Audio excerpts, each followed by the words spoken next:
¿Sí? Ok. Ciertas caras. Para mí es un privilegio cada vez que se me da la oportunidad de predicar la palabra. Amén. Lo que quiero decir es, con esto, antes de empezar, que debemos tener toda la reverencia. Vamos a hablar de Dios. Le digo esto, he hablado con muchas personas y lo que noto en común con todas las personas que debaten de esto de la vida es que tienen la boca tan suelta para hablar de Dios. Hablan de Dios como si fuera otra persona normal. Dicen, no, que el Padre es esto, y Cristo es esto, y el Espíritu es esto, y tal cosa. Y lo dicen con tanta soltura de boca y libertinaje y falta de reverencia que algunas veces me abruman y mucho de corazón. Bien, empecemos. Bueno, vamos a ver algunas perspectivas de las religiones abrahámicas.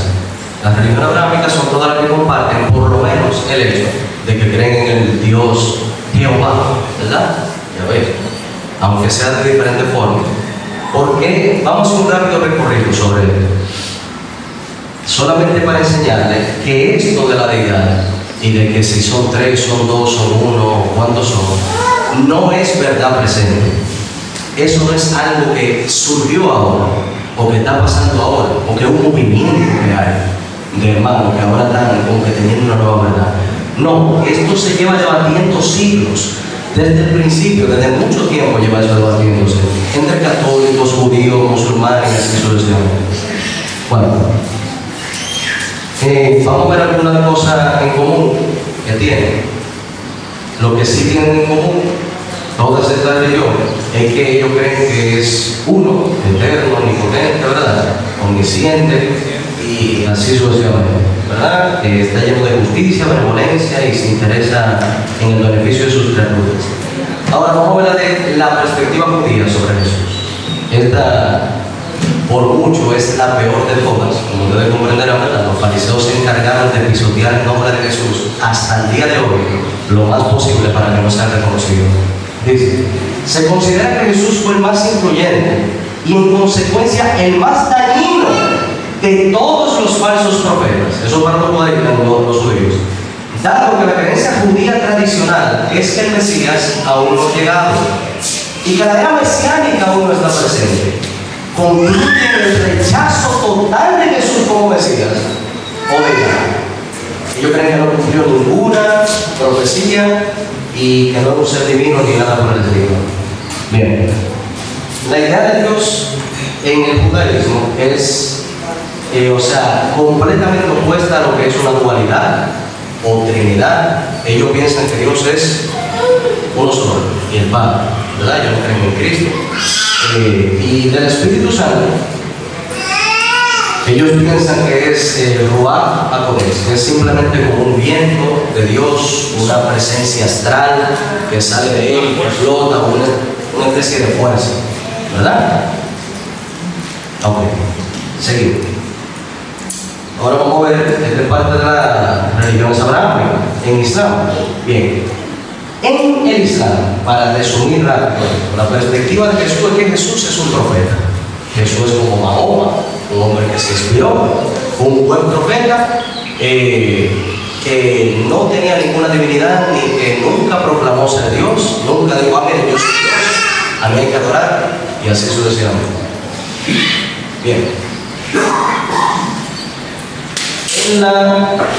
En la religión, la deidad se ve como absolutamente buena. Es solo Alá, nadie más. Alá, para los musulmanes.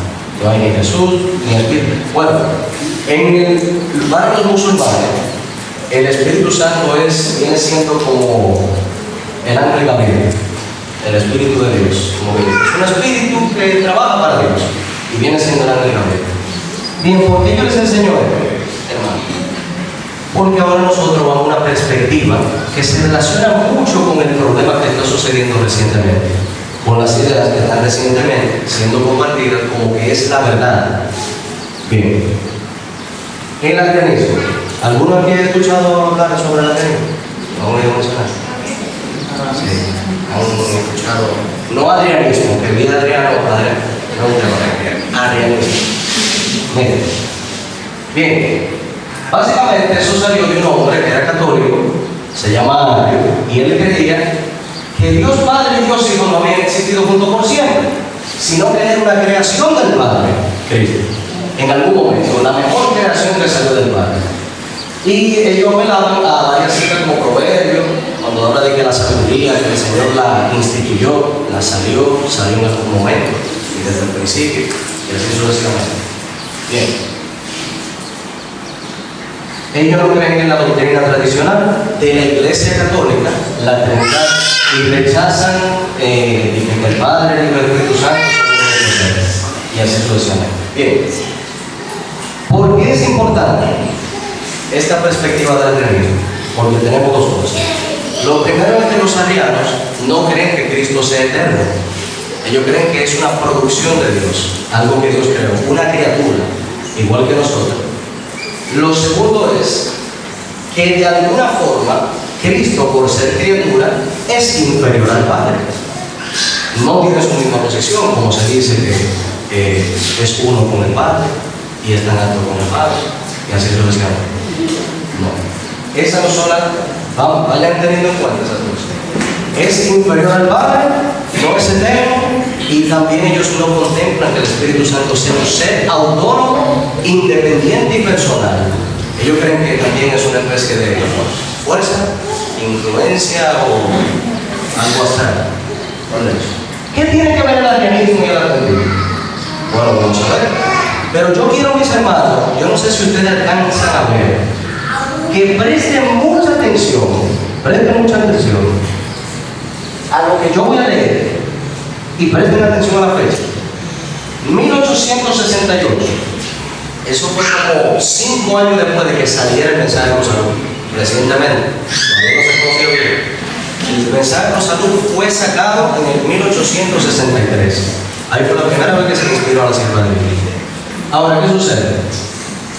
Dice, oigan bien, José Vélez, respecto a la Trinidad, llegué a la conclusión que era imposible para mí creer que el Señor Jesucristo, el Hijo del Padre, también fuera Dios Todopoderoso, el Padre, como un único y mismo ser. Bien, Kotler, otro pionero, la Trinidad o el Dios triuno es desconocida para la Biblia. Y he sostenido la idea de que las doctrinas que requieren palabras acuñadas, o sea, palabras rebuscadas o ideología rara, a eso del cerebro, en la mente humana para expresarlas, son doctrinas así mismo acuñadas, añadidas y sacadas como inventadas. Bien. Luego, presten atención de qué tipo de gente nosotros estamos hablando, ¿verdad? No es muy coherente con el sentido común hablar de 3 siendo 1 y 1 siendo 3, o como algunos lo expresan, llamando a Dios triuno o el trino. Si el Padre, el Hijo y el Espíritu Santo son cada uno Dios, entonces serían 3 dioses. La palabra Trinidad no aparece en las Escrituras. Y por último, la Biblia no dice nada acerca de la Trinidad. Dios nunca la menciona, Jesús nunca la nombra, los apóstoles tampoco lo hacen. Ahora los hombres se atreven a llamar a Dios triuno o trino. Nunca la Biblia utiliza frases tales como la Trinidad. ¿Quién cabe? Bien. Jaime White, ¿qué le parece? Es el esposo de Elena, creo yo, ¿verdad? Está fuerte. Vamos a ver qué tiene que decir. Como errores fundamentales podríamos incluir junto al falso sábado, o sea, el domingo, estamos hablando de la Iglesia Católica, ¿verdad? Esos son errores fundamentales. Otros errores que los protestantes han traído de la Iglesia Católica, como el bautismo por aspersión, la Trinidad, la conciencia de los muertos y la vida eterna en la miseria. Se puede suponer que la Iglesia de Cristo llevará consigo estos errores hasta que las escenas del juicio se desaten sobre el mundo. No creemos que sea así. 1854, presten atención a la fecha. Si el Padre, el Hijo y el Espíritu Santo, lo por otra vez, son cada uno Dios, serían 3 dioses, porque 3 veces 1 no es 1, sino 3. Bien. Ya tenemos una cosa, 0 Trinidad, ¿verdad? Eso es lo que decían los arianos. 0 Trinidad. Ahora vamos a ver si también la iglesia adventista profesó algo sobre que Cristo fue creado, ¿verdad? W. Preston dice: creímos, eso es un pionero, durante mucho tiempo que Cristo era un ser creado, a pesar de lo que dicen las Escrituras. Vamos a ver si es verdad lo que dice ese pionero, si ellos creían así. Vamos a ver. Bien, me harías el favor de... Oigan, esto a mí es algo que me causa gracia. Esto es algo que a mí me causa gracia.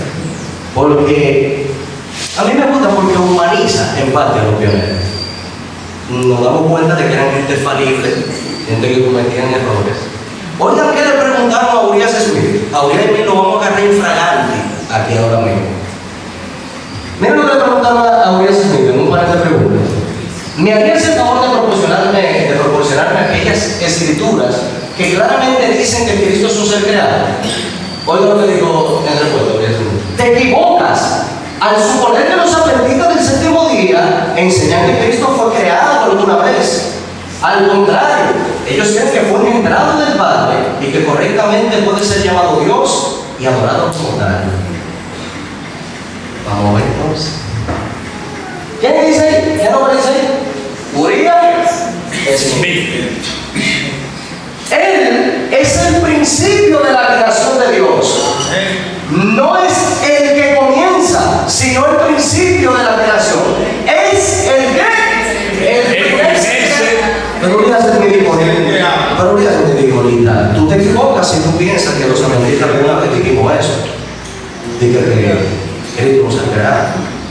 ¿Y qué es lo que está diciendo Urias Smith? Fecha 1865. ¿Está prestando atención? Excelente. Vamos a ver si aparte de Urias Smith hubo alguien más que compartió esta opinión. J.M. Stevenson, el primogénito de toda criatura. Criatura significa creación. Por lo tanto, para ser el primogénito de toda la creación, él, hablando de Jesús, debe ser creado y como tal, su vida e inmortalidad deben depender de la voluntad del Padre, tanto como los ángeles, oye, igual que los ángeles, igual que el hombre redimido. O sea, que esto es criatura igual que nosotros. Un pionero que está en este. No me apedreen todavía. Oye, no se preocupen que vamos a llegar. Bien. Lo coro otra vez. Él, hablando de Jesús, debe haber recibido la inmortalidad del Padre, porque procedió del Padre. Estas cosas, dice la ley, el testigo fiel y verdadero, el principio de la creación de Dios. Cita lo coro. Pero si él hubiera sido inmortal cuando fue creado, ¿sabe qué está diciendo que fue creado? Sí. ¿Cómo podría haber muerto?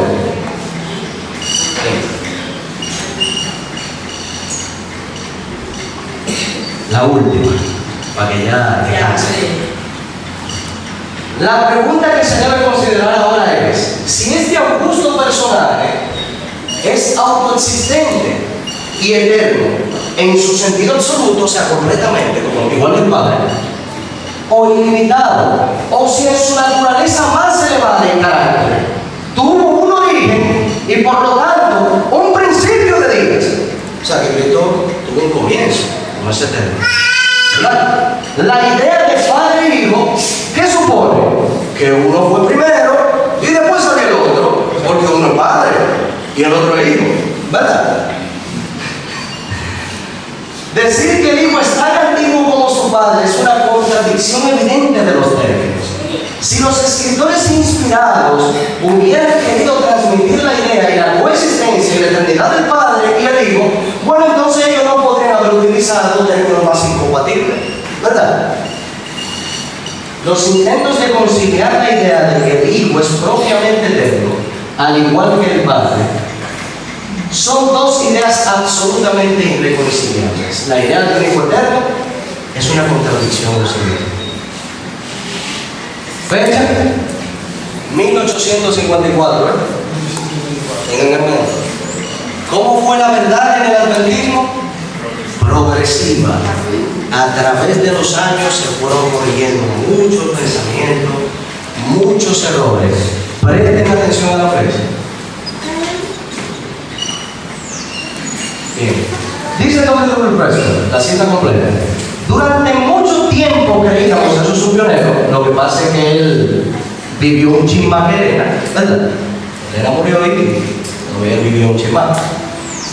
Durante mucho tiempo creímos que Cristo era un ser creado, a pesar de lo que dice la Escritura. Digo esto, pasando por alto la experiencia que he tenido yo mismo.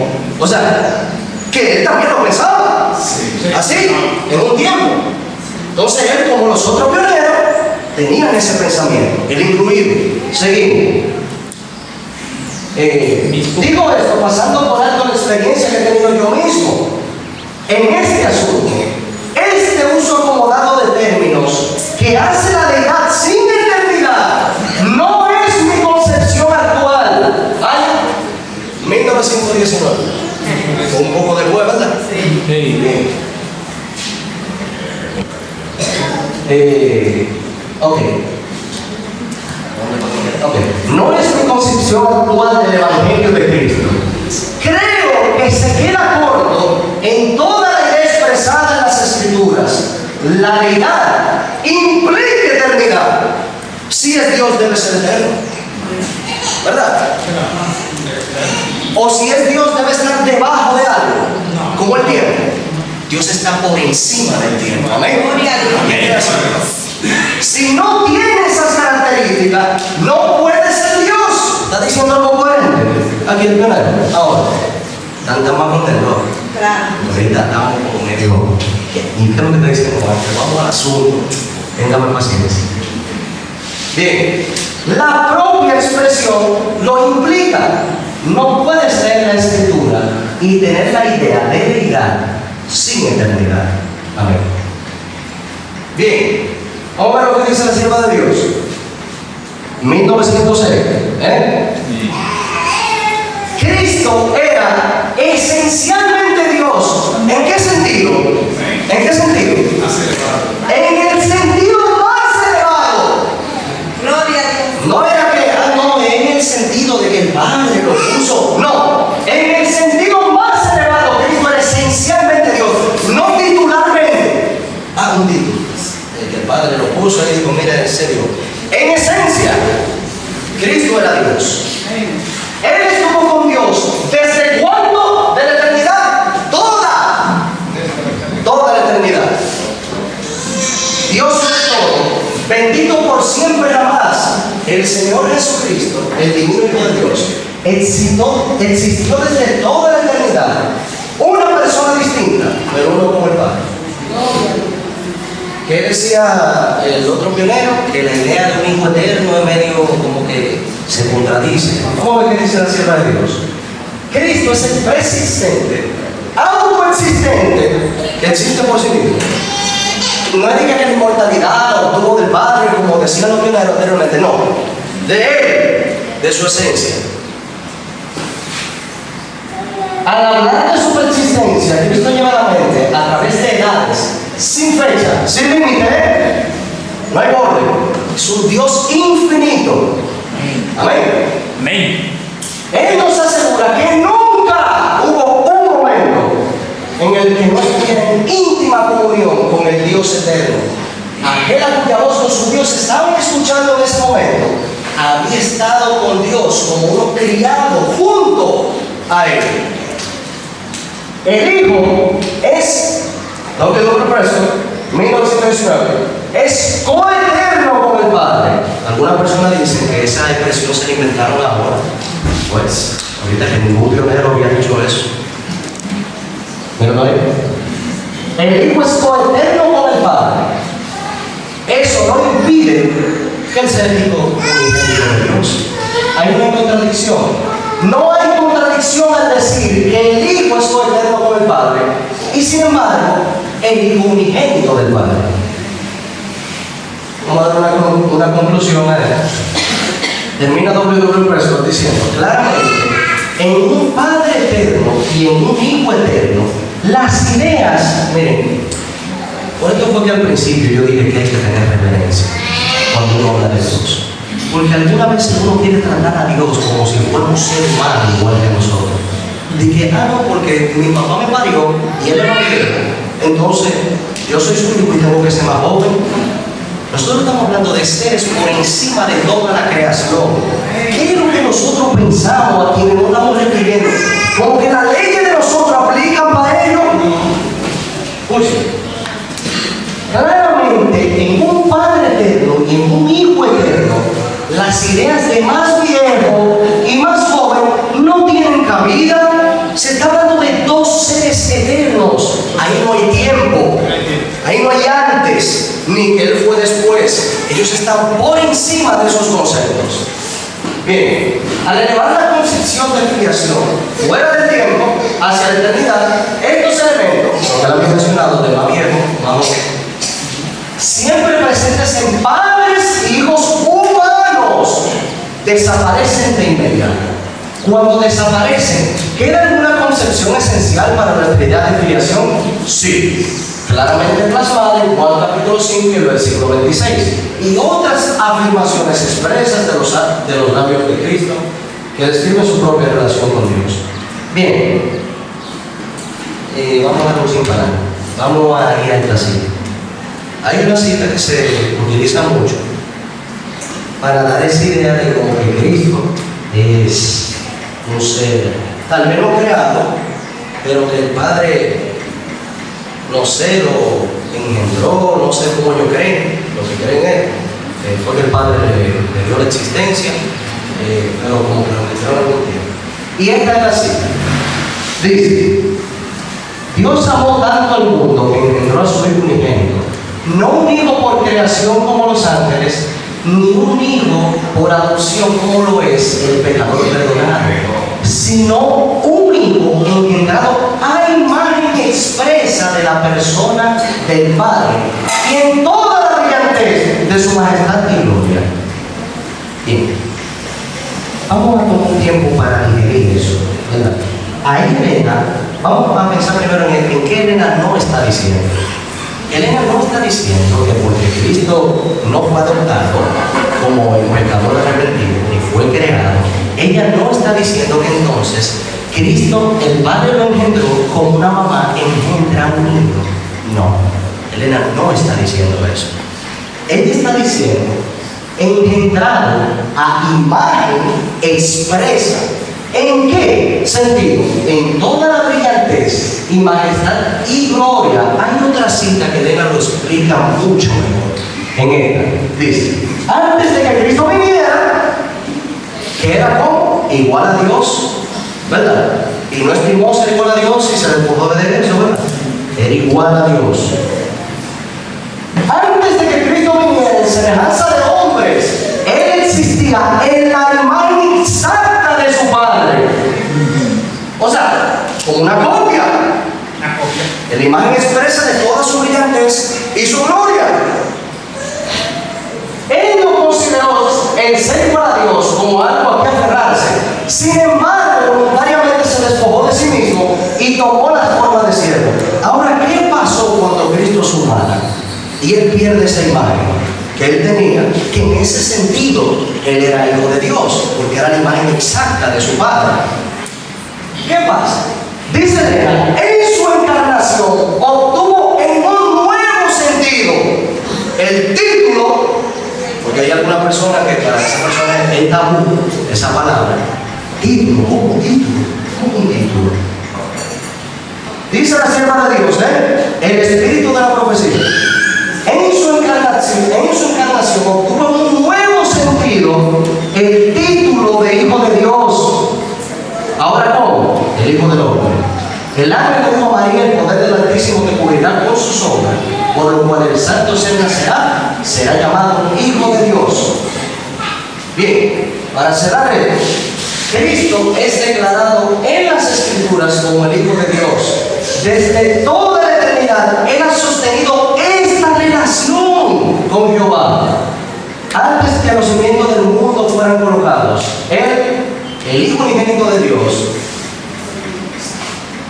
se comprometió a ser el redentor de la raza humana en caso de que los hombres pecaran. Bien, mis hermanos, Esto yo lo creo, porque lo dice la sierva de Dios. Pero si usted me pregunta si lo entiendo, eso es un misterio, hermano, realmente. El misterio de Cristo, ¿verdad? Y su eternidad y esa relación que tiene, y así sucesivamente.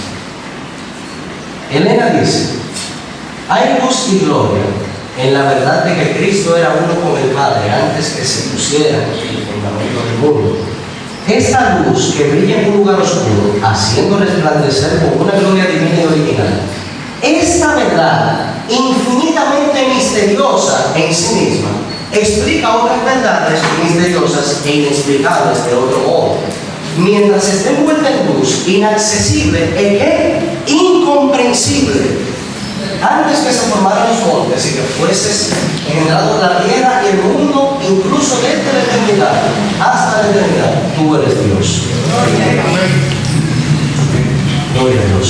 Miren, mis hermanos, para solucionar esto de una manera más correcta, cuando dice la Biblia que Cristo fue, cuando dice la hermana White que Cristo era engendrado en la imagen expresa del Padre, era como ella dice en la otra cita, es que era una copia perfecta de la imagen de Dios, era una imitación exacta del Padre. Por eso fue que cuando Él se despojó y ya no era igual a Dios, Él obtuvo de otra forma el título de Dios, el título de Hijo de Dios, exacto, de Hijo de Dios, porque ya no era en la forma de antes, porque esa imagen expresa igual al Padre la había perdido, porque él se había despojado a sí mismo, ¿verdad? Pero cuando vino y fue hecho el Hijo del Hombre, que mezcló la humanidad con la divinidad, entonces vino a ser en un nuevo sentido el Hijo de Dios, el título de Hijo de Dios. Bien.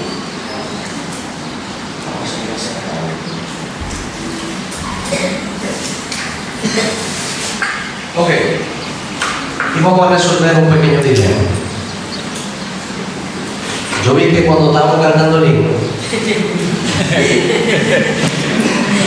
en una parte dice a la Trinidad, y yo vi que los hermanos estaban de Trinidad, estamos como le digo, no lo digo.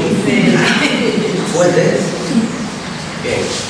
Miren, el concilio de Nicea fue en el año 13, fue en el siglo XIII, 325, después de Cristo. Antes del concilio de Nicea, que fue donde fue oficialmente establecida y creada la Iglesia Católica, todos saben eso, se había utilizado ya la palabra Trinidad, y también se había dado la implicación de un trío, ¿verdad? Celestial. El primer uso de la palabra fue con un hombre llamado Tertulio, en el año 216 después de Cristo. Entonces, quiere decir que fue antes del concilio de Nicea.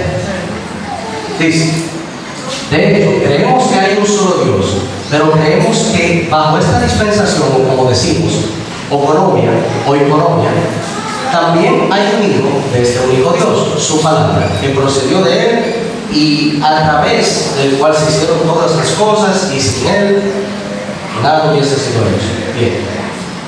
Creímos que fue enviado por el Padre y así sucesivamente. Bueno, vamos a pasar al segundo parte. Y al mismo tiempo se salvaguardia el misterio de la oikonomía, ya que la unidad se distribuye en una Trinidad. Bien, claro eso. El término Trinidad fue utilizado antes del concilio de Nicea en el 325. También se utilizaron expresiones como, se me olvidó traducir eso. Bien, pero ahí dice Trinity, Trinidad en español, ¿verdad?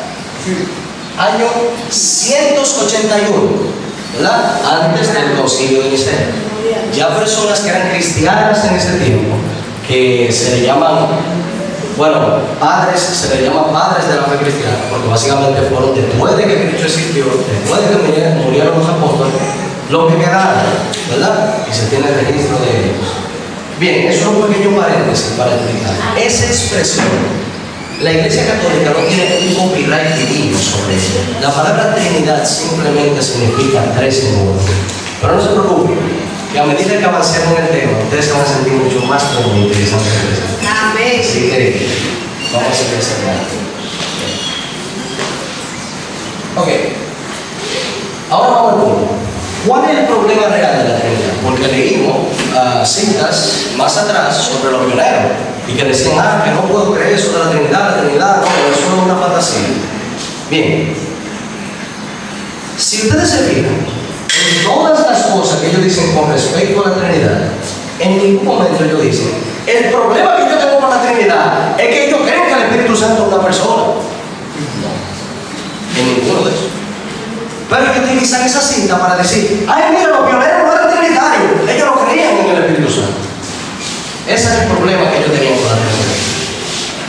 Y adjudican el problema de la Trinidad al simple hecho de que el Espíritu Santo sea una persona. Como que eso era lo más grave de los pioneros, a lo que ellos se contrarían principalmente. Miren que dice José Pedro. Respecto a la Trinidad, concluí que era imposible para mí creer que el Señor Jesucristo, el Hijo del Padre, fuera también el Dios Todopoderoso, el Padre, como un mismo ser. O sea, con eso ya tiene problema. ¿Entienden? Que hagan que el Padre Jesucristo sea como una fusión, un mismo ser. Vamos a ver qué tiene cuadro que decir. ¿Es Cristo el Padre de la Trinidad? O sea, la católica. Si es así, ¿cómo puede ser también el Hijo? Y si es tanto el Padre como el Hijo, ¿cómo puede haber la Trinidad? Porque si son los dos al mismo tiempo, entonces no son dos. ¿Verdad? Porque una Trinidad son tres personas separadas, ¿verdad? Ese dinero que está dando. Para reconocer una verdadera Trinidad, la distinción entre el Padre y el Hijo debe ser preservada. Bien, ya con esta lo vamos a resolver más fácil. Kotler dice en general que una persona sean tres personas y que tres personas sean una persona es la doctrina que afirmamos que es contraria. ¿Cómo? Afirmamos, el pueblo adventista, afirmamos que es contraria a la razón y al sentido común. El ser y los atributos de Dios están por encima, más allá, fuera del alcance de mi sentido y razón. Sin embargo, creo en ellos. Bueno, para resumirle un párrafo, yo quiero avanzar. Lo que está diciendo en esa parte es que hay milagros, hay cosas sobrenaturales que no puede explicarse el ser humano no las puede explicar. Sin embargo, uno cree en ellos, aunque uno no le pueda dar explicación, no atañen al sentido común.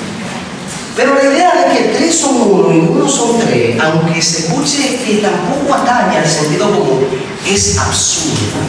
No se puede tener, no, que es un milagro, solo sobrenatural, no tiene sentido. Bien. Ahora,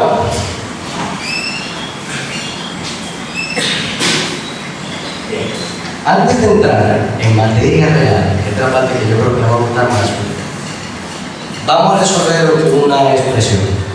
Bien. Elena y los pioneros utilizan mucho una palabra que significa algo completamente en español, completamente diferente en español. Por eso le mencioné lo del principio, que todas estas confusiones suceden por eso mismo. Porque la barrera del lenguaje hace que cuando se traduce algo, realmente no se capta la idea completa de lo que se escribió. Bien, la palabra es personalidad. ¿Cuál de los dos? ¿Personalidad o persona? ¿Son lo mismo? ¿O qué significa? En español para ustedes, por ejemplo, ¿qué es personalidad? Claro. ¿Cómo se define la personalidad? La identidad, carácter, ¿verdad? La forma de ser. Personalidad, ya lo uno es, ¿verdad? Pero hay varias citas donde se dice, no solamente dice tres personas, sino dice tres personalidades. Elena dice así. Pero ¿qué quiere decir esto cuando dice tres personalidades? Que entonces hay tres identidades, tres caracteres diferentes en la deidad, que uno es de una forma y uno es de otra. ¿Eso es lo que quiere decir? Claro que no, porque Dios es uno en carne, es unánime, está de acuerdo en todas las cosas. En Dios no hay división en pensamiento. Entonces no puede ser eso. Entonces, ¿cuál es realmente el verdadero significado de persona? Bueno, el problema está en la traducción. Cuando se traduce la palabra personality con el significado que tiene en inglés y personalidad. Hay más ejemplos así como la palabra bizarro. La palabra bizarro en español significa una acción de valentía. En inglés, bizarre, es la misma palabra, significa algo grotesco, aleatorio, sin forma, deforme y abstracto. Son dos cosas completamente diferentes, pero son la misma palabra. Ahora, vamos a ver. La cita donde hemos utilizado esa palabra es: There are three living persons. Bueno, es la que dice: hay tres personas vivientes en el trío celestial. ¿Han leído esa cita? Bien. En el nombre de estas tres grandes potencias o poderes, ¿verdad? El Padre, el Hijo y el Espíritu Santo, aquellos que reciben a Cristo por fe y son bautizados. Bien, vamos a parar ahí, ya tenemos idea. Ustedes dicen, pero ahí dice persona en el español. ¿De qué es lo que tú me estás hablando? Bien, mire, esa es la. Ok, me pareció por un principio y no asusté. Mire, ese es el puño y letra de Elena Ramón de Guay. Eso ustedes lo pueden ver. Le dejo su tarea a Manuel y Manuel se lo consigue. Ya tú sabes, Manuel, le dejo su tarea. Y Manuel le ayudó a conseguir. Es el puño y letra de la selva de Dios, Elena Ramón de Guay. Es la misma cita, esa parte de There are three living persons, de persona, ¿verdad? Pero aquí en esta parte, mira, ahí es donde dice, Elena Ramón de Guay no tiene una letra como que parece que la escribí mucho, muy rápido.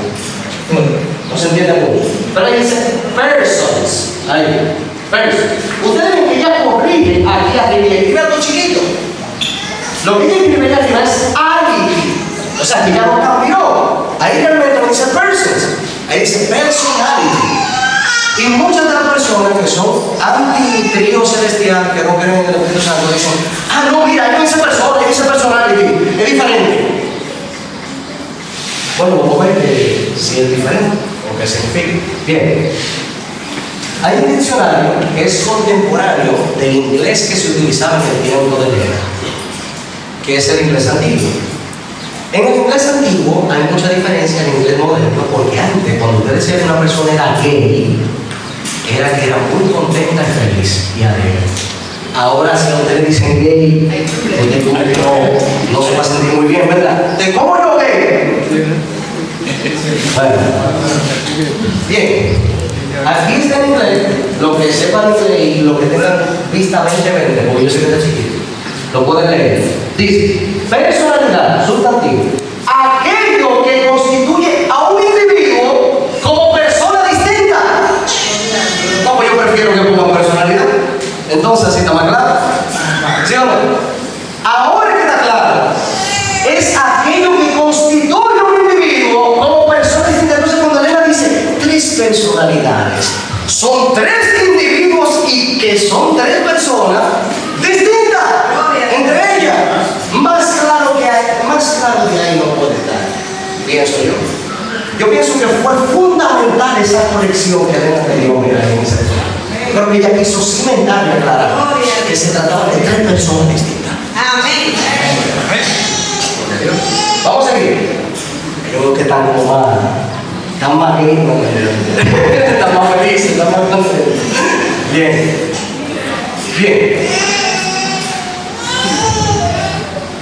Ok.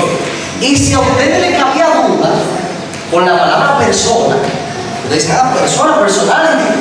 Y usted quiere ser más claro, y ahí, miren, eso yo lo puse ahora mismo, no me dio tiempo de traducirlo, pero ustedes confíen en mi traducción en inglés. Bien. Manuel. No, usted es bautizado en el nombre del Padre, del Hijo y del Espíritu Santo. Amén. Usted es levantado del agua para vivir vida nueva, ¿verdad? Para vivir una nueva vida. Usted es nacido para Dios y usted está sobre la sanción y el poder de los tres seres más altos del cielo. Gloria a Dios. Yo creo que, ya cuando usted dice ser, como que no se complica tanto la cosa. Ahí queda bien claro. Ser. Ahí ya no hay más. Ya.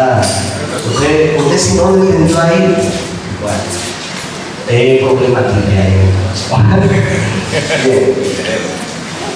vamos a ver qué pasó después. Vimos que los pioneros un tiempo creían todos que Cristo fue creado, que cero Trinidad. Bien, dice Robert Hart, es un pionero. Fecha 1909. Ustedes se van a fijar que todas las citas que yo les estoy enseñando ahora están después del 1890. Del 1890. Bien, también sentado. Ahí no se cae, porque vean ustedes. En los siglos IV y V se presentaron muchas opiniones absurdas acerca de la Trinidad. Opiniones que estaban en desacuerdo con la razón, la lógica y las escrituras. El enemigo, con gusto, lleva a lo que parece una idea más racional, aunque igualmente errónea. ¿Cómo? El enemigo, ¿qué está haciendo? Cuando se presentaron todas esas ideas erróneas, tan mal o no tan mal la idea de la Trinidad de la Iglesia Católica. Está mal. Estoy antitrinitario, no. Entonces, sí, está mal la idea católica de la Trinidad. Claro que sí. Pero dice el pionero que el enemigo está llevando a uno a una parte que, a una idea como que suena más coherente. ¿Qué es? ¿Cuál es esa? Que no hay Trinidad. ¿Estás escuchando? O sea, el enemigo no hace pensar que, mira, si la Trinidad católica está mal, es que no hay Trinidad. No. Y que Cristo simplemente es un ser creado, ¿y no qué más? Pero el gran plan de Dios es claro y lógico. Hay una Trinidad y en ella hay tres personalidades. Ya sabemos qué significa eso, ¿verdad? Tenemos al Padre descrito en Daniel capítulo 7, del versículo 10, una personalidad sin duda. En Apocalipsis capítulo 1, versículo 13 al 18 tenemos al Hijo descrito. También una personalidad. El Espíritu Santo se menciona a lo largo de las Escrituras como una personalidad. Estas personas divinas están asociadas en la obra de Dios. Pero esta unión no es una en la que se pierde la individualidad. De hecho, hay un trío divino, pero el Cristo de esa Trinidad no es un ser creado como los ángeles. Él fue el único engendrado del Padre. Gloria a Dios. El enemigo llevó a los pioneros a una posición de que si la Trinidad es errónea, entonces lo llevó a pensar a ellos que definitivamente no hay Trinidad. Claro, hay una Trinidad verdadera. Donde en esa Trinidad no se pierde la individualidad. Yo creo que yo no puse eso. Ok. Antes de tocar eso, la verdadera Trinidad se ve en la Biblia. La verdadera unidad, sin perder la individualidad, se ve claramente plasmada en la vida de Dios, en la Biblia, en la palabra de Dios. ¿Qué dice la palabra de Dios sobre el matrimonio? Dejar al hombre, a su padre y a su madre, irá con su esposa y ¿qué hará? Una sola carne. Significa que ahora el hombre se va a poner vestido y que la mujer no. Hay una unidad ahora, pero sin perder la individualidad. La mujer sigue siendo individual y el hombre sigue siendo individual. Otro ejemplo que podemos ver en las Escrituras es lo que dice Pablo sobre la relación de la Iglesia y Cristo. Dice Pablo, así como el cuerpo, cada órgano, ¿verdad?, está conectado, Cristo siendo la cabeza, somos uno, ¿verdad? Claro. Uno puede ser un brazo, otro el estómago, ¿verdad?, que hacen sus diferentes funciones. ¿Qué es usted, varón?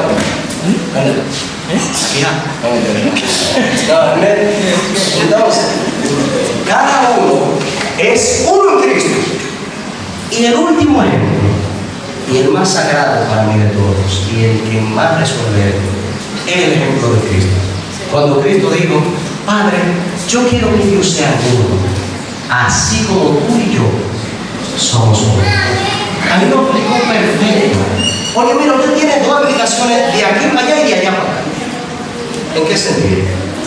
Cuando los discípulos se hicieron uno en el Pentecostés, ahora Pedro era Mateo y Mateo era Lucas y Lucas era Juan y Juan era... No, era así. ¿Estaban unidos en pensamiento? No, estaban unidos en espíritu y pensamiento. Pedro seguía siendo Pedro. Y Mateo seguía siendo Mateo. Y Marcos seguía siendo Marcos. Pero recuerden que Cristo dijo que ellos iban a ser uno como ellos dos son uno. Cristo sigue siendo Cristo. El Padre sigue siendo el Padre. Y el Espíritu Santo sigue siendo el Espíritu Santo. Amén. Así es. Esa es una unidad sin perder la unidad. Hay un pionero que lo explica, facilito. Lo único que yo creo que no me llegó el tiempo con esa cita. Pero lo explica mejor que yo. Bueno, en la tarde, sí. No me comprometo, hermano. Bien, G.C. otro pionero. No, mentira, había una era importante. R.A. Underwood. Me parece extraño ahora que alguna vez haya creído que el Espíritu Santo era solo una influencia. ¿Están escuchando? ¿Qué fecha? 1898. ¿Escuchan? Me parece extraño ahora que alguna vez haya creído que el Espíritu Santo era solo una influencia en vista del trabajo que hace. Pero buscamos la verdad porque es verdad. Amén. Y rechazamos el error porque es error. Independientemente de cualquier opinión que hayamos sostenido anteriormente o cualquier dificultad que hayamos tenido o podamos tener ahora al ver el Espíritu Santo como una persona. Gloria a Dios. El plan de Satanás, yo creo eso, es destruir toda fe en la personalidad de la deidad, el Padre, el Hijo y el Espíritu Santo. Así también en su propia personalidad. Cuidémonos de que Satanás no nos lleve a dar el primer paso en destruir nuestra fe en la personalidad de esta persona de la deidad, el Espíritu Santo. Como que está cambiando el discurso. Están cambiando la palabra ahora. Están como más cercanas, ¿sí o no, mis hermanos? Cuidémonos de que Satanás no nos lleve a dar el primer paso en destruir nuestra fe en la personalidad de esta persona de la deidad, el Espíritu Santo. ¿Cuántos hermanos han abandonado ese consejo? ¿Cuántos hermanos necesitan escuchar ese consejo? Los pioneros, que tanto lo ponemos como la era de oro, en el tiempo donde más, como si no cometieran errores. Ellos también. Ellos eran tan humildes que aunque hubiesen sostenido una posición religiosa durante mucho tiempo, si es error, es error. Y si es verdad, es la verdad. Sin importar lo que nos pase ahora, lo que nos pasa después, si pasamos vergüenza, ¡ay, mira, ustedes me cambiaron! No importa. Hay que seguir la verdad porque es verdad. A la ley del testimonio. Si no la reconocemos, que no le amanece. Amén. Bien. Vamos a terminar porque yo no terminé, me emocioné demasiado. Bien. Una vez, oigan, ¿cómo es? Una vez me resultaba difícil ver cómo un espíritu podía ser una persona. Ay, escuchen eso, mis hermanos. Pero cuando vi que Dios es espíritu, ¿cómo dicen en Juan capítulo 4? Y que Él igualmente es una persona, aún siendo espíritu. Cuando vi que el último Adán, Cristo, fue hecho espíritu vivificante, como dice en 1 Corintios capítulo 15, versículo 45, y que Él es una persona, pude comprender mejor. El Espíritu Santo puede ser una persona. Amén. Bien. Disculpe, hermano, ¿cuál es el nombre del pionero que escribió? Yo creo que era Robert Barrera. No, Underwood. Underwood. Usted lo puede, le voy a enseñar después a ustedes, hay una página, usted puede buscar los periódicos así escaneados que sacan del pionero y todo eso, es una maravilla. Lo único que no me dio tiempo de poner las imágenes, aunque estaban en inglés, pero era bueno. 1898, 1896, ven que contemporáneas son las fechas que yo te dan. Bien. A partir de las figuras que presenta en Apocalipsis, Ezequiel y otras escrituras, y del lenguaje que se utiliza con respecto al Espíritu Santo, llegamos a creer que Él es algo más que una emanación de la mente de Dios. Hoy se le describe como una personalidad, o sea, un ser individual, y se le trata como tal. Él está incluido en la bendición apostólica. Y nuestro Señor habla de Él como actuando en una capacidad independiente y personal, como maestro, guía y consolador. Ojo, es objeto de veneración, gloria a Dios, y es una inteligencia celestial presente en todas las partes y siempre presente. Gloria a Dios. F. Williams. Yo creo que de aquí fue que sacaron el manual de doctrina. Porque F. Williams no era ni de llama. Ok, 1913. Bien. Los adventistas del séptimo día creen en la divina Trinidad. El que quiere esa cita se la doy. Así mismo la dice. Los adventistas del séptimo día creen en la divina Trinidad. Perdón, miren, eso paréntesis lo pongo yo. Para yo acordarme y guiarme por el tema. Dice, los adventistas del séptimo día creen en la divina Trinidad. Esta Trinidad consiste en el Padre Eterno, el Señor Jesucristo y el Espíritu Santo, la tercera persona de la deidad. Gloria a Dios. Entonces, hermano, miren, la próxima vez que estemos cantando ese himno y llegue la parte de Trinidad, no tenga vergüenza. Que si los pioneros de antaño lo hicieron con toda confianza, usted lo puede hacer con más confianza todavía. Porque se trata de una verdadera Trinidad. El enemigo, como dijo el otro pionero, nos lleva a pensar que como hay una Trinidad falsa, no hay una Trinidad verdadera. Hay una Trinidad verdadera. Y a esa es la que le cantamos. A esta, a la Trinidad verdadera. Bien. La deidad o Trinidad consiste en el Padre Eterno, un ser personal.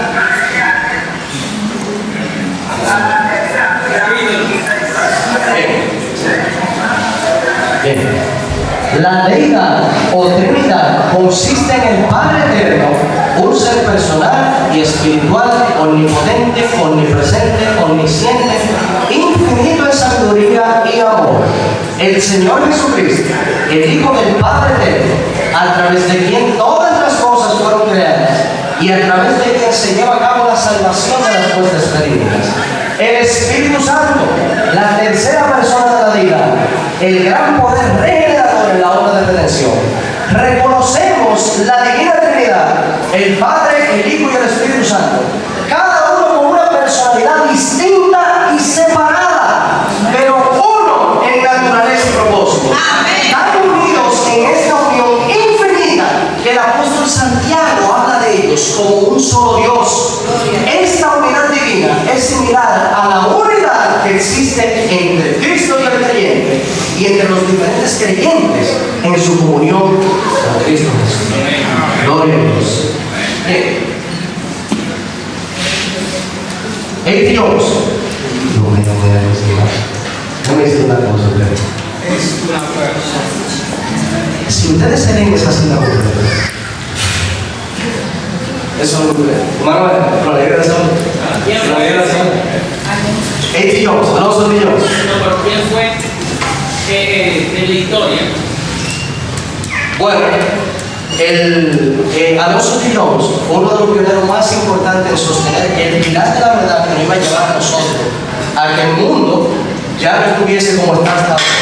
Se suponía que el Señor viniera en 1888 y él, junto con Elena James White y Waller, fueron los que sostenieron la verdad de la justificación por la fe, que es el mensaje del tercer ángel. Amén, así es. Entonces, A.T. Jones no fue cualquier pionero, A.T. Jones fue una persona muy importante.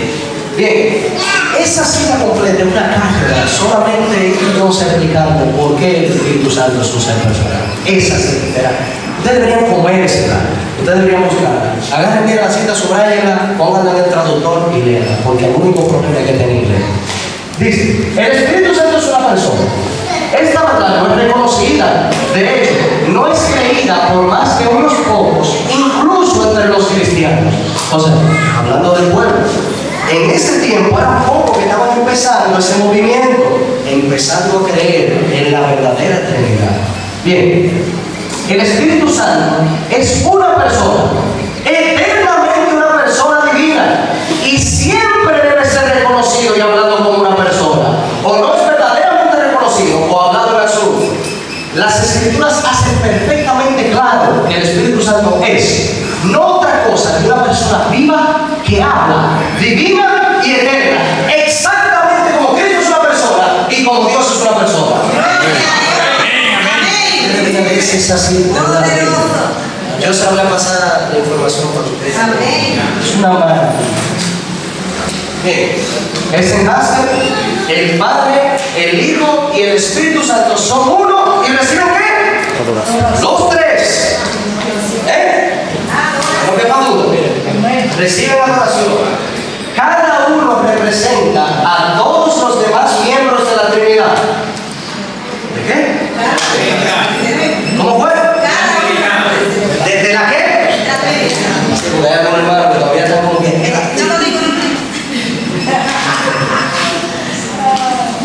de la Trinidad.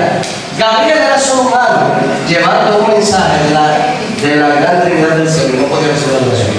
Mire, es el Bible Training School. Ahí estamos hablando del Apocalipsis capítulo 22, del versículo 8 al 9, cuando se le aparece el ángel y Juan cae, ¿verdad? Y él le dice, levántate.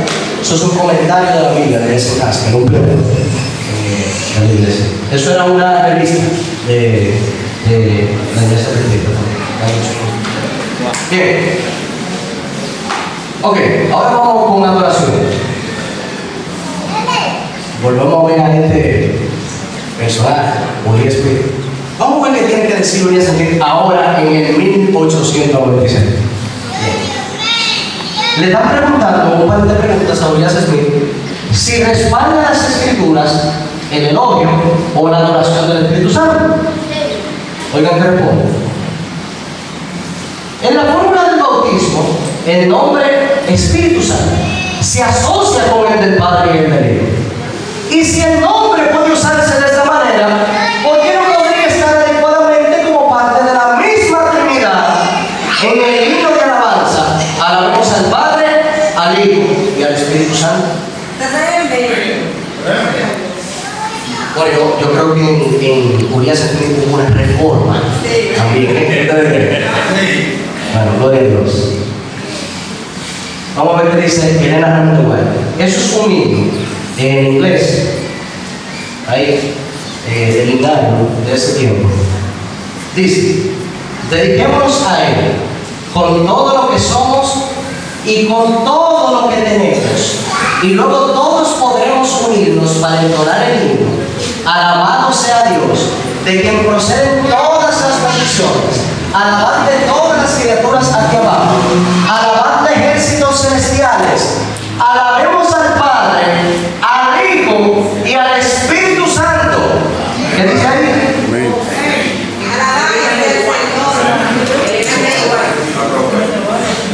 Elena G. Bueno, si la sierva de Dios, inspirada por el Espíritu de la profecía, puede cantar un himno a la Trinidad, yo creo que yo también puedo. Tranquilo. Vamos a seguir. Ok.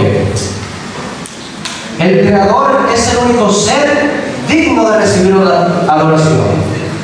Dios es adorado porque es el Creador. Y Dios deidad. Lo mismo. Dios y deidad. Significa la deidad. Padre, Hijo y Espíritu Santo. Pues todos son mencionados como participantes en la creación. ¿Qué dice el Apocalipsis? Alabad a quien hizo los cielos y la tierra y el mar y el ejército de ellos. ¿Y de quién estamos hablando ahí? Del Padre, del Hijo y del Espíritu Santo. Toda creación debe adorar a la Santa Trinidad. Diciendo en gran voz: temer a Dios y darle gloria, dice Apocalipsis, porque la hora de su juicio ha llegado. Y adorar a quien te hizo el cielo, el mar y el santo. Gloria a Dios. Bien, vamos a ver qué realmente es el paganismo. ¿Qué es el papismo? ¿Qué es lo malo de la Iglesia Católica? El paganismo, el papismo y la incredulidad no conocen ni representan correctamente al Dios vivo. Es tarea del puro, perdón, eso fue un error de traducción. Es tarea del puro protestantismo proclamar al mundo el verdadero Dios, compuesto por 3 personas, pero de un mismo espíritu y propósito. 3 personas es el paganismo. Al contrario, luchamos contra el paganismo proclamando el nombre de estas tres personas. Bien, sigamos. Ok. Bien. Hay cierta confusión que surge con respecto al Espíritu Santo por el hecho de que ustedes se dan cuenta de que el pionero dijo por el trabajo que él hace. O sea, que él antes no podía creer cómo el Espíritu Santo puede ser una persona. ¿Se acuerdan del pionero que le dijo eso? Antes no podía entender. Por el trabajo que él hace, cómo él trabaja. Por eso él no lo podía entender. ¿Por qué? Miren lo que pasa. Alrededor de las Escrituras, por ejemplo, en Juan capítulo 3, el Espíritu Santo es descrito de esta forma. El viento sopla de donde quiere y oye su sonido, mas no sabe de dónde viene ni a dónde va. Así es todo el que es nacido del Espíritu. Se describe como viento. Entonces, cuando uno piensa en viento, uno que es un ser humano con mente limitada, es difícil no pensar en el viento como algo inanimado, algo que no es un ser vivo, algo que no es una persona. Da eso a entender. Ahora, ¿qué sucede? También se habla del Espíritu Santo como lenguas de fuego, ¿verdad?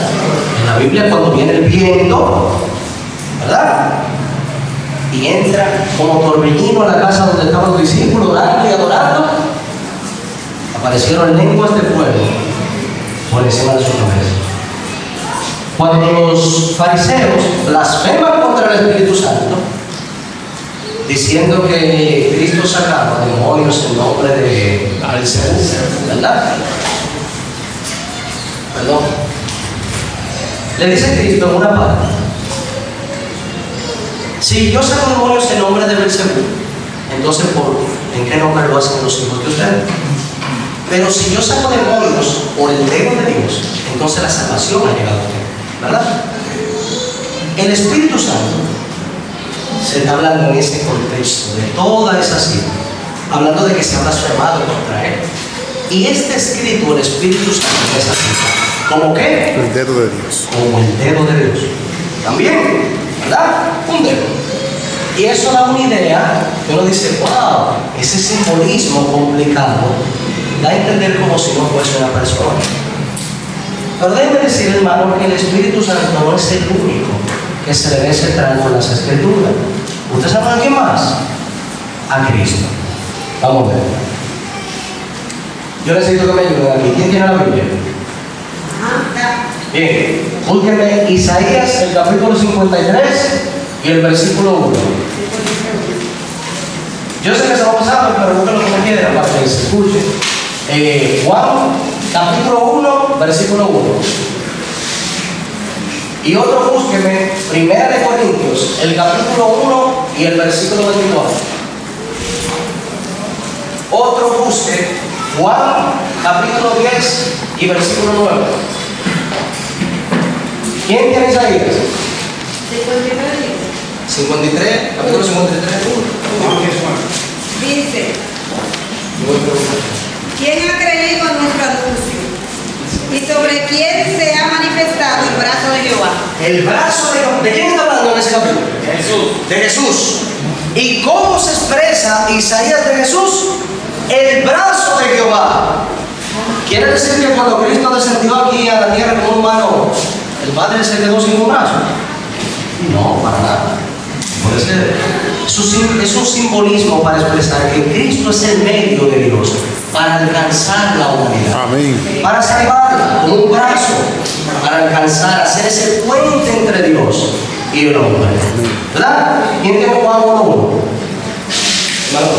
En el principio era el verbo y el verbo era con Dios. Y el verbo era Dios. Bien, en otra versión le dice la palabra. Se habla de Dios como una palabra, un verbo, una acción. Eso no son adjetivos para nada personales. O sea, ¿por qué es una palabra? ¿Es una persona? No, ¿verdad? ¿Quién tiene Juan capítulo 10, el versículo 9? Bueno, dale, vamos. Yo soy la puerta, el que por mí entrare será salvo. Yo soy la puerta, gracias. Yo soy Cristo habla de él mismo como una puerta, ¿verdad? Pero mis hermanos, vamos a ser. Cristo no es una puerta. Cristo hace la función de una puerta.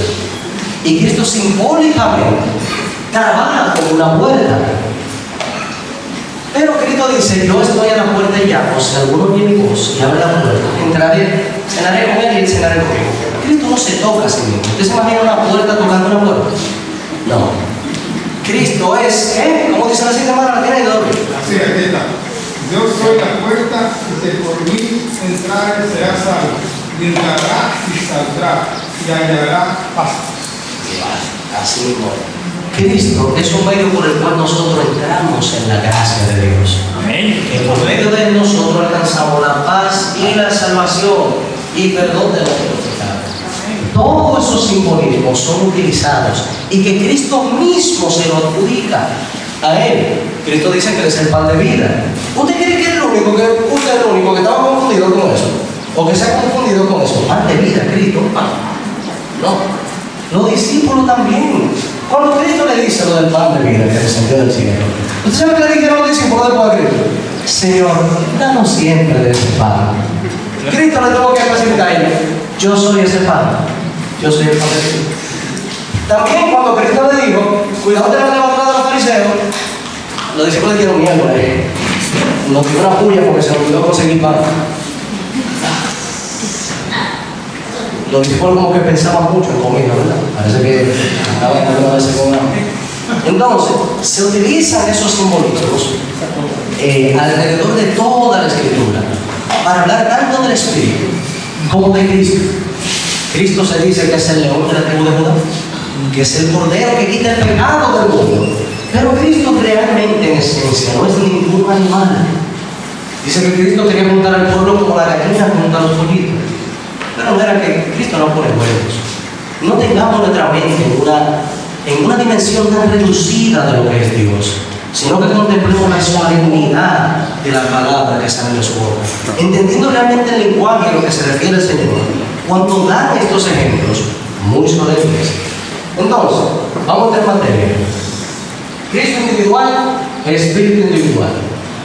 Bien, aquí nosotros vemos en Juan capítulo 14. En todo ese capítulo, Cristo utiliza un lenguaje que solamente una persona divina puede utilizar.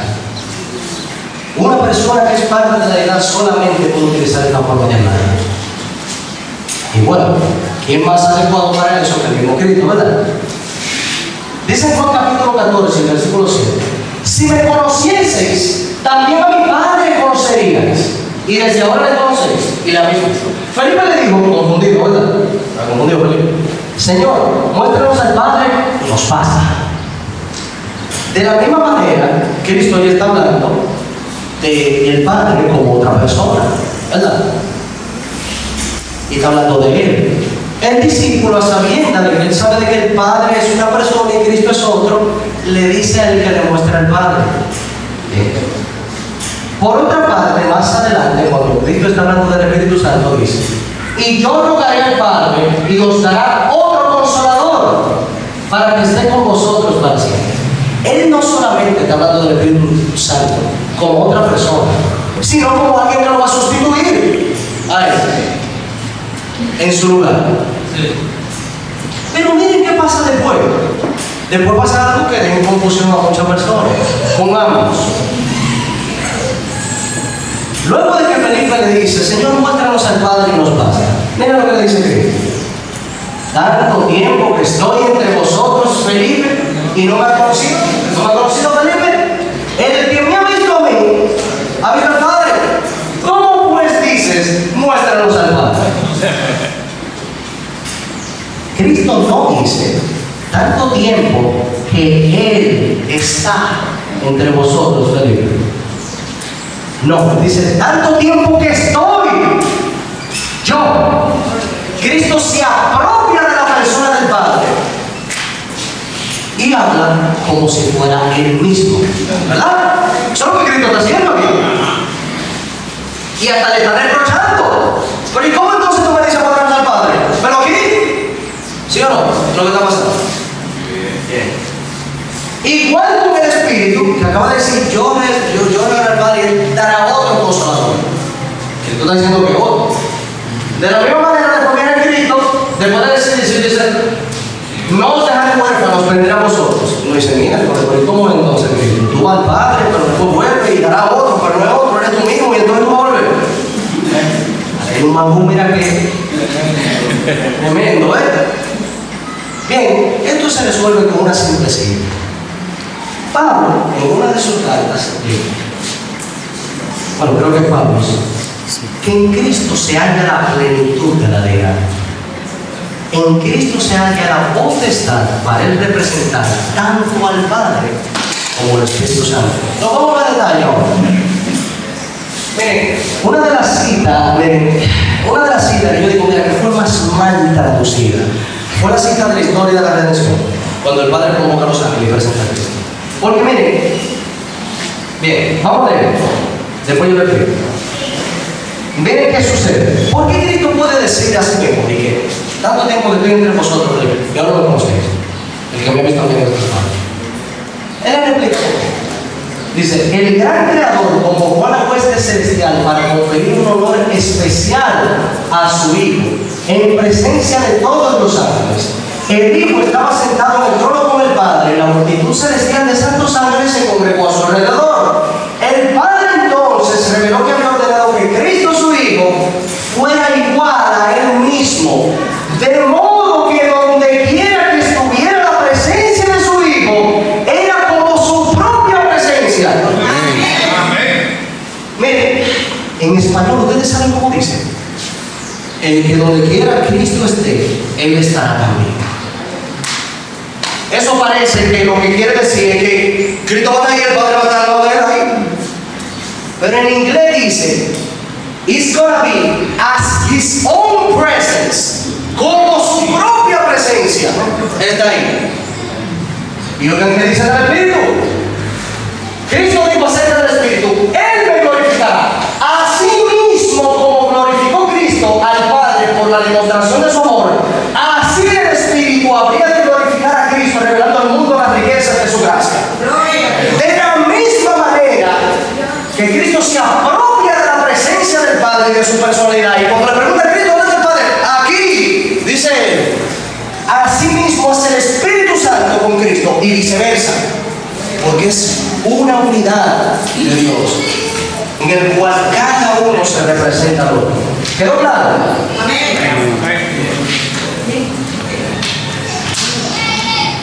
Esta cita no la llegué a traducir, como pueden ver, ¿verdad? Porque no tenía internet. Pero yo se la leo. Aquí Elena resuelve este dilema fácilmente. Porque ya tenemos. Usted ha leído una cita donde dice que Satanás va a venir aquí a la tierra en el futuro, ¿verdad? ¿Y qué va a hacer? A personificar a Cristo. A personificar a Cristo. A personificar a Cristo. Una pregunta. ¿Qué implica eso? Personificar. ¿Qué es eso? ¿Qué es lo que él va a hacer? Que va a tomar el cuerpo de Cristo, una apariencia. ¿Va a hacer? En forma de Va a ser como él, va a ser su forma. Eso significa personificar, ¿verdad? Lo único que no va a hacer por su mentira, ¿verdad? No va a ser una forma perfecta. Va a ser un acto, una mímica, va a imitarme, va a actuar como él. Entonces nosotros sabemos claramente lo que significa personificar, ¿verdad? Como claro. El Espíritu Santo es el consolador en nombre de Cristo. Él personifica a Cristo, se hace pasar por Él. Pero es una distinta personalidad. Es un individuo aparte. El Espíritu Santo se hace pasar por Cristo. Así como Cristo se hacía pasar por el Padre. Pero es alguien distinto. Hay personas que leen esta cita que dice, volveré a vosotros. Y dicen, ¡ay, mira! ¡Tú no ves! Es Cristo que va a volver. Es el mismo. Sí, pero varios versículos atrás él hizo lo mismo, pero con el Padre. Eso es algo normal que sucede a través de todas las escrituras. Es más, hermano, si usted lee con atención, usted se acuerda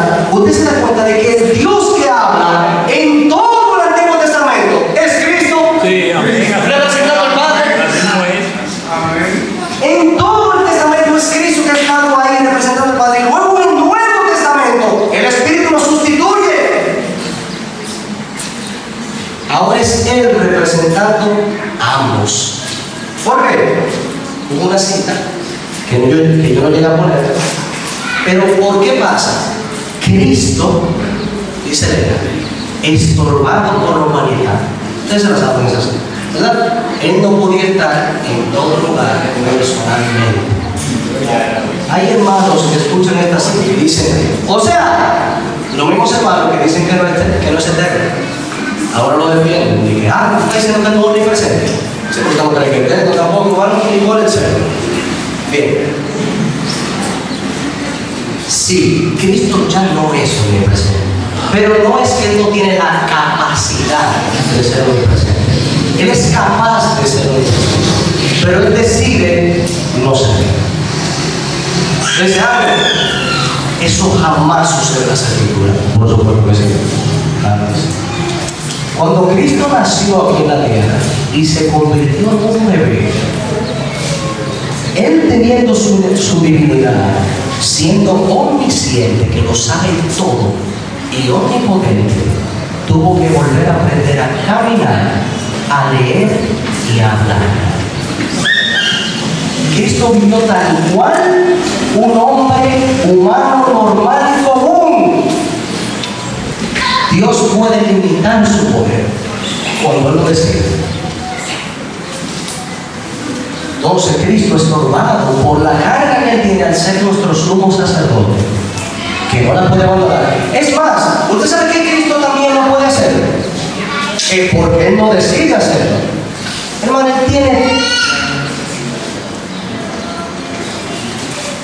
tiene varias cicatrices en el cuerpo, varias heridas que Él decide no curar. Aún después de su resurrección le dicen, mete tu mano en mi herida y tú vas a saber que soy yo. ¿Por qué Cristo no curó esa herida? ¿Por qué Cristo no la sana? ¿Puede sanar? Él puede hacerlo, pero Él decidió no hacerlo. Porque el plan divino para nuestra salvación no requería. Requería que Él pasara, que fuera seña de su sacrificio delante del Padre en el altar, en el lugar santísimo. Entonces, era necesario, en esta misma cita dice que el Espíritu Santo venga para ser el sustituto de Cristo en la tierra. Amén. Vamos a seguir, mis hermanos. Ya casi estamos terminando. Bien. Esto yo lo hice, yo creo, en 2 minutos. Ahí viene. Bien. Hay un dilema con el bautismo. ¿Cuál es el dilema? Bueno, como ustedes pueden saber que en Mateo 28, ese capítulo, ahí mismo se hace la gran comisión. Se le dice a los discípulos, ir por todo el mundo, predicar el Evangelio, bautizando en qué? En nombre del Padre, del Hijo y del Espíritu Santo.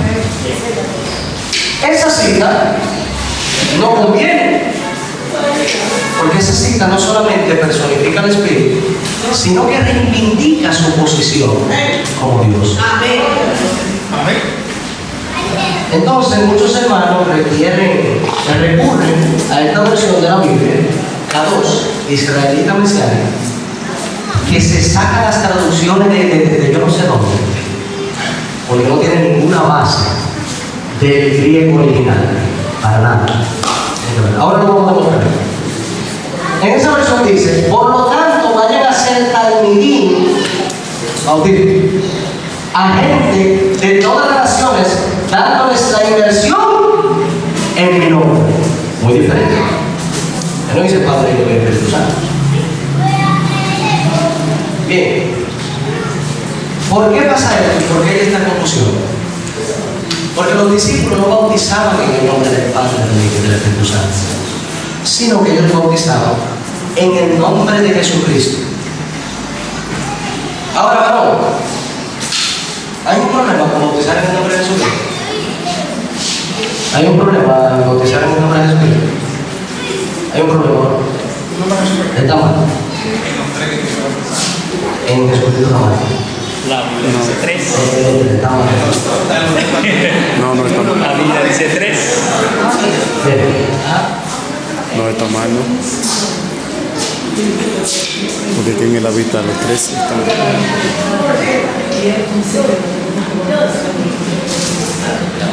Pero ellos no la necesitan. Entonces, miren. Bien. Mis hermanos, para cerrar. Miren qué pasa. En el tiempo de los discípulos, la verdad era esta. Esta era la verdad. La verdad de Dios. ¿Están aquí? Bien. Vamos a resolver esto. La verdad era esta. Esto es lo que se predicaba. Creen en el Señor Jesucristo y será santo de tu casa. Iban, ¿qué debemos hacer? Crean en el Señor Jesucristo y será santo de su casa. ¿Por qué?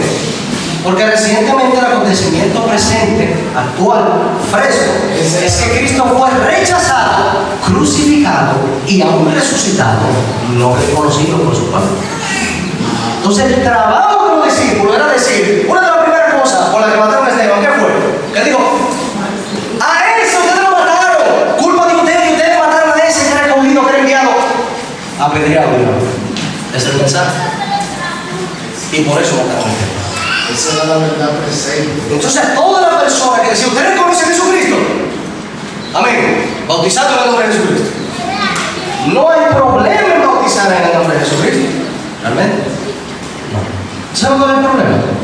Decir que bautizar en el nombre del Padre y del Hijo y del Espíritu Santo es apostasía. ¿Saben por qué un problema eso? No? Porque es mentira. Vamos a ver por qué. Lo primero, mis hermanos, que no me dio tiempo de ponerlo, pero si ustedes hacen su tarea, o después me ponen la pregunta, ustedes se van a dar cuenta de que el único de los traductores de antaño de la Biblia, del cual se tomó esa traducción de en mi nombre, fue de un hombre llamado Eusebio de Cesarea. Ese hombre no reconoció la traducción de todos los demás que estaban de acuerdo que decía el Padre y el Espíritu Santo, porque era obvio, estaba escrito, así que decía. Y él dijo, no. En mi nombre. De ahí, quienes hicieron la compilación de la traducción de la Biblia Kadosh, tomaron esa traducción de él y lo pusieron en ese texto. ¿Ustedes saben quién es Eusebio de Cesarea también? El responsable de convencer al pueblo del paganismo del domingo. ¿Cuál se llamaba el primer? Se me fue el nombre. Constantino. Bien, hay una cita en el conflicto de los siglos que ustedes pueden leer. Dice que a Constantino no le bastaba el poder gubernamental para meter a la gente en la cabeza que había que volver el domingo. Eso no era suficiente. Él necesitaba un amigo religioso ahí que lo ayudara. Y ese era nada más y nada menos que Eusebio. O sea, Eusebio agarra, fabrica una mentira bien fabricada, mezclada con verdad, y convence a muchos del pueblo. Pero dice la Biblia que no se ha entendido ¿verdad? Lo que estaban entendidos, realmente la palabra del Señor, dijeron no. Y entonces cuando dijeron, ¿cómo que no? Entonces usted solamente no está haciendo una violación al gobierno, sino que también está violando el mandato de Dios. Que el día de reposo es el domingo. Bien, antes de que toquemos esto, usted puede entrar a una página. Eso lo descubrí yo hoy mismo, hermano. Era la gracia del Señor. Eso que usted ve a la izquierda es el registro más antiguo del panfleto del Nuevo Testamento del Evangelio de Mateo. Eso es lo más antiguo que hay, escrito en griego, que tenemos como evidencia de la Biblia. Esto es lo que leen para traducir, es de la base más originaria que usted no va a encontrar. El que está a la izquierda. ¿Quién sabe griego para que lo lea? Entonces, aquí está la cita. Mateo 28, 19. Ahí está en griego. No se preocupen, nadie lo tiene que leer. Aquí yo lo tengo interlineado. Bien, vamos por palabras. Habiendo ido en camino. Bien, digo Cristo, hagan discípulos a todas las naciones, bautizando a ellos hacia adentro, o sea, por inversión, el nombre del Padre y del